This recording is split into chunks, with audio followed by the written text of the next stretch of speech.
पुणे शहरात 1,84,000 नागरिकांनी मराठा सर्वेक्षणाला नकार दिलाय।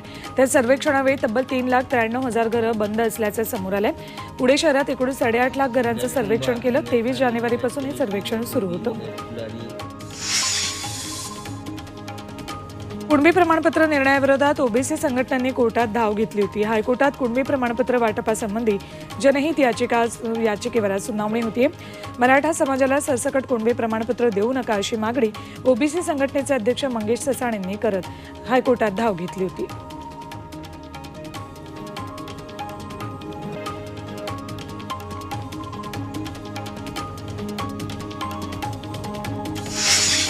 पंतप्रधान नरेंद्र मोदी आज गोवा दौऱ्यावर आहेत। भारत ऊर्जा सप्ताह कार्यक्रमाचं पंतप्रधानांच्या हस्ते उद्घाटन होणार आहे। गोवा दौऱ्यात मोदी 1300 कोटींहून अधिक विकास कामांचं लोकार्पण आणि भूमिपूजन करणार आहेत। आता कांग्रेसच्या दुकानाला अमृत नोनी आर्थो प्लस, ये एक प्रूवन फॉर्मूला है। इसमें मौजूद नोनी फल के गुण और आयुर्वेदिक जड़ी बूटियां शरीर को जरूरी पोषक तत्व देने के साथ साथ हड्डियों और जोड़ों के घिसने, उनमें होने वाले सूजन और दर्द को रोकने में मदद करता है। दर्द मुक्त जीवन के लिए अमृत नोनी ऑर्थो प्लस। टाळं लावण्याची वेळ आली आहे। काँग्रेसनं एकच प्रोडक्ट वारंवार लॉन्च केलं अशी टोलेबाजी पंतप्रधानांनी लोकसभेत केली। त्याचप्रमाणे विरोधकांमध्ये पुन्हा लढण्याची हिंमतच नाही अशी टीकाही त्यांनी केली। लोकसभेत राष्ट्रपतींच्या अभिभाषणाला उत्तर देताना त्यांनी काँग्रेसवर जोरदार हल्ला चढवला।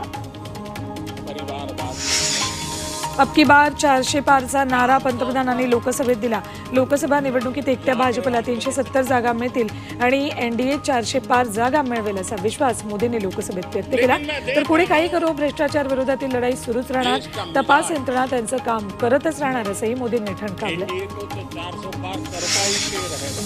पंतप्रधान नरेंद्र मोदी जातीय गणना करायला का घाबरतात असा सवाल राहुल गांधींनी केलाय। मोदींच्या लोकसभेतल्या भाषणानंतर त्यांनी ही टीका केली। पंतप्रधान नेहमी म्हणायचे की देशात फक्त 2 जाती आहेत, श्रीमंत आणि गरीब। मात्र आता मोदींनी स्वतःला सर्वात मोठा ओबीसी असल्याचं म्हटलंय। याकडे राहुल गांधींनी लक्ष वेधलंय।